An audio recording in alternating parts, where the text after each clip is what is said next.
So what we used is a small metal lever, and this lever is quite hard to depress. It's got quite a bit of resistance, and that's a good thing, because we want to see when the finger starts flexing.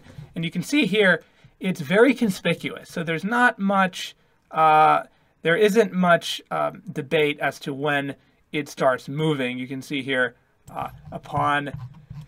you can start seeing here when the screen starts refreshing.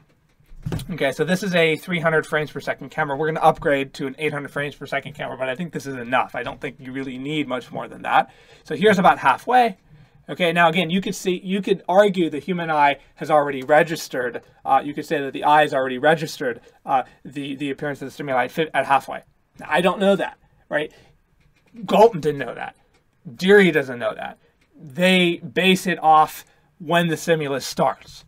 Now, if you want to go, to say 25%, I don't think you're going to register that. I think you're only going to register it when it's pretty much fully green. And so, if you want to be as accurate as possible, you would want to have it basically when there's enough green that you're going to be able to notice. But again, I don't have data showing when the eye. And the other thing is, it's really not the eye; it's the brain 180 milliseconds later that produces the signal. But of course, we don't know when the brain starts processing these visual signals. That is largely outside of my scope, but it's probably outside of perhaps human knowledge, because I don't think you'd actually be able to ascertain when exactly the eye begins registering that change in color. So if you want to get really anal about this, you could argue that you'd want to start just the beginning of the green stimuli. But then you could also argue that, well, that's being crowded out by, the majority red that's been, that's been remaining in place since you began the test. So your eye is acclimated to seeing red, but it's only going to be able to adjust and start seeing green once green has really become dominant. So we say halfway is a pretty fair estimate. But again, some people are going to say, oh, well, this is why my method maybe isn't good or whatever. You could argue that, but my method is so much more accurate than the methods we're currently using that I don't think that is really a fair criticism. So starting at this middle ground, we can then use that as our baseline, right? So we have here, we have 112 12 milliseconds, right? Or frame 19,837. So we're going to fast forward that. So we're going to write that down, right? 19,837. Okay, I'm going to take a screenshot of that to remember. And then we're going to start fast forwarding, going through the frames. We're going to start shuffling through the frames until we start seeing the finger moving. Now, if you're watching this right now on YouTube, you're going to see, the finger starting to move down. And you can obviously see that, right? It's very conspicuous movement. Now, of course, this is where interpretation comes in. Certain tests have for example, a laptop keyboard has a shorter keystroke. And a shorter stroke is obviously going to translate into a shorter latency. Now, a longer stroke, like a standard desktop keyboard, it's going to take longer to depress it. Now, we don't really think it makes any sense to add all this noise on top of the true muscle response. So once your muscle is moved, that's it, you're done. Okay, the brain processing is done. That's what you're trying to measure. You're not trying to measure how long it takes your finger to move the button down, because that would be a test of how strong your muscle is. And certain people are weaker. A stronger person is likely going to be able to depress this faster. So in fact, the reason this works so well is because there isn't actually much bending of the finger. The minute your muscle has contracted, this lever, you can see in white, highlighted in white here, in a darker background, starts moving down. Okay, and so you can see right about there is when you want to cancel it, when you cut it. All right, so here you have 264, and if we recall, we were at if you recall, we were at 112, right? So if you take you get that as 152 milliseconds. Okay, so 264 minus 112. So when I see this finger moving right now, you can clearly see that, unless you don't have very good eyesight.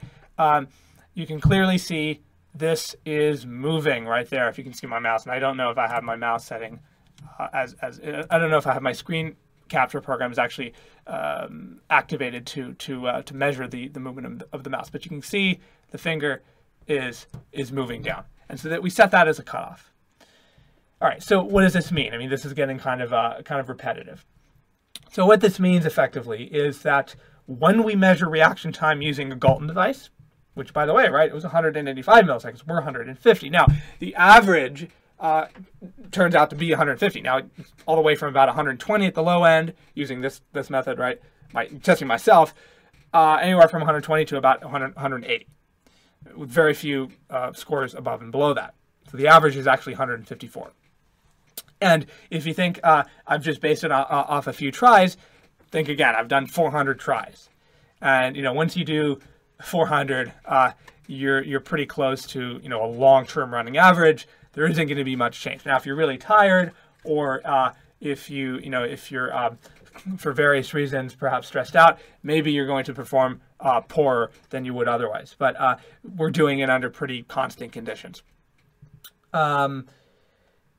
Okay, so the implications for this are quite profound, because what this means is that even a Galton device has built-in intrinsic latency, and it's about 30 milliseconds for that matter. So if a Galton device has 30 milliseconds of latency, how much latency do you think one of these modern devices has that gives us scores of 250 milliseconds? Well, it could be 90 milliseconds, it could be 80 milliseconds, right? Effectively, if I get let's say 235, 240 milliseconds on a standard measurement instrument, that is, let's say running the software program, pressing the key, then I can assume that I'm not going to be faster doing the other test, right? I'm not going to have some kind of, you know, psychological bias in terms of I'm going to somehow be faster using my test, right? You can't change your reaction time; it's fixed. So if I use the Inquisite 6, which is this test right here, right? We're gonna load it up right now, and I got a free trial, and you can see here is SRT Visual IQX. So if you run that test now, the stimulus is a little bit smaller. It's a red stimulus, and there is a weak correlation between stimulus size and reaction time, but the correlation is pretty darn small. If I use human benchmark, because you can see here this green screen. So this stimuli source is from human benchmark, the large stimuli. So I don't necessarily want to compare that to Inquisite. I want to compare that to human benchmark. All right, so some people have claimed that modern reaction time is slower than Galton's reaction time of 185 milliseconds using the pendulum chronometer. So as we all know, Galton measured about 17,000 people, and between 1887 and 1893, you got an average score of about 185 milliseconds for men. The average age was 24.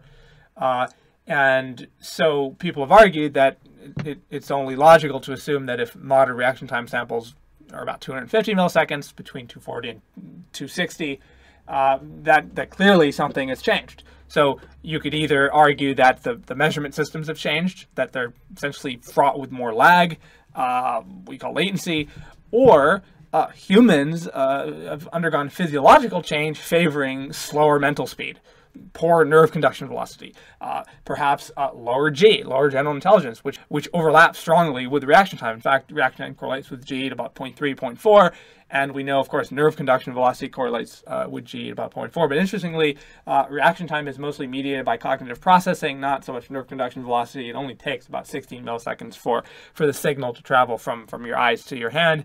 Most of that time is taken up by brain processing, so that's why it is a measure, really. It's a cognitive task. It's not just an autonomic nervous system function.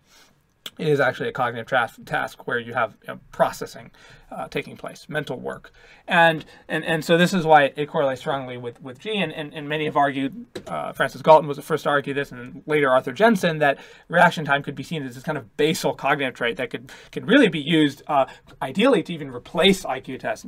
Jensen argued this, and Jensen wrote an important book on mental chronometry called Clocking the Mind.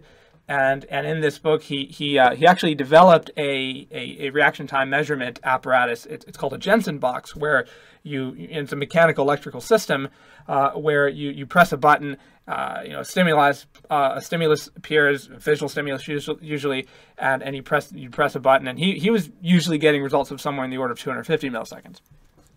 So pretty close to what we get now using digital computers. So today, when you see a reaction time study, chances are it's a standard PC running Windows, running a software program. For example, Inquisite 6 is a widely used psychological assessment program. You have others, but I happen to use Inquisite when I measured my reaction time along with some other participants that I used. And what I essentially did is I was really puzzled by these findings. It was really mysterious and I think fascinating. The prospects of slowing reaction time, the prospects that intelligence could have declined as much as some have argued, around 15 points since the time of Galton. This has tremendous implications for civilization. This has obviously just huge implications that it needs to be further investigated, right? So effectively, what I did is I tried to I brainstormed I sort of brainstormed this and eventually came up with a pretty elegant solution. And the solution is essentially trying to bypass as much as possible the built-in latencies and response lag that is characterized by a lot of these digital systems. So, for example, a standard computer monitor, LED monitor, has a latency of around a refresh latency of about 20 milliseconds.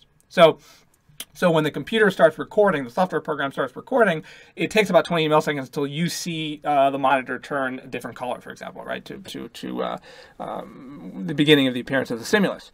And additionally, a computer mouse has a latency estimated to be about 16 milliseconds if you measure it on your computer. And so when you add all this up, both ways, right, because latency works both ways, you can get, some estimate latencies as much as 100 milliseconds. That's a paper by Woods et al. 2015. The solution was quite simple. What we do is we make use of a high-speed camera. And what's great about high-speed camera is that you can think about it as an external, it's basically an external measurement system where you don't really have signals being transmitted, you don't have levers being depressed, you don't have actuation, you don't really have any of these communication, right, between the stimuli, between the user, right, to the system. It's really streamlined. It's outside, right, in a sense that it's capturing everything from a outside perspective. And this is quite, I think, quite an elegant solution because, again, it pretty much completely eliminates the chance that your timer's off by a little bit, that your key, the depressing the key, right, takes a certain amount of time to depress the key. It takes a certain amount of time for the digital relay to register. So you have all these this noise, if you will, in the instrument, and that plagued all of these post-Galton measurement systems to differing degrees, and digital ones seem to be fraught with this lag significantly more. So when we do this, what we have basically is a computer screen, a regular monitor. So the same stimuli that you use when you run your standard software-based measurement test or reaction time test, right, like Human Benchmark or Inquisite, and you use the same monitor. You activate the stimulus, you turn on the camera, and you use what's called a frame rate analyzer. And what a frame rate analyzer does is, depending on the speed of your camera, you ideally want a camera with at least 300 frames per second, because 300 frames per second obviously is 3 milliseconds, right? 1,000 milliseconds divided by 300. So each frame captures an increment of time of 3 milliseconds. So 3 milliseconds has elapsed, 1 frame. So if you go 50 frames is 150 milliseconds, right? Simple. And so using the frame rate analyzer, you plot where the screen starts refreshing, right? So when the screen has refreshed, say 50%, you estimate, okay, that's when you start seeing it. That's when the eye is registered, right? Because the eyes might not be able to discern, let's say, the screen, because essentially the screen is refreshing at a rate that's likely faster than the human eye can discern. So the human eye only really starts registering the stimuli when it's fully appeared on the monitor. And so to be conservative, you don't really want to start when it's not yet appearing. So let's say, just 10% appearing. You want to register it, say, halfway. And depending on the frame rate of your camera, this could be in the order of 2 frames, right? So about 6 milliseconds, right? So from the time that the monitor takes, again, 20 milliseconds to fully refresh, to be conservative, you use, say, about halfway. And then so the other end of the equation, you have to decide, you have to basically identify when the nerves have been transmitted to the muscle. And of course, reaction time can use foot movement, it could use arm movement, it could use finger movement. Usually what you're going to do is use finger movement, because what we're comparing to PC-based tests, and they're using keyboard, so they're using the finger depressing a key on the keyboard. And so what we're using is finger movement. So what we've developed is again a pretty elegant solution. So what we used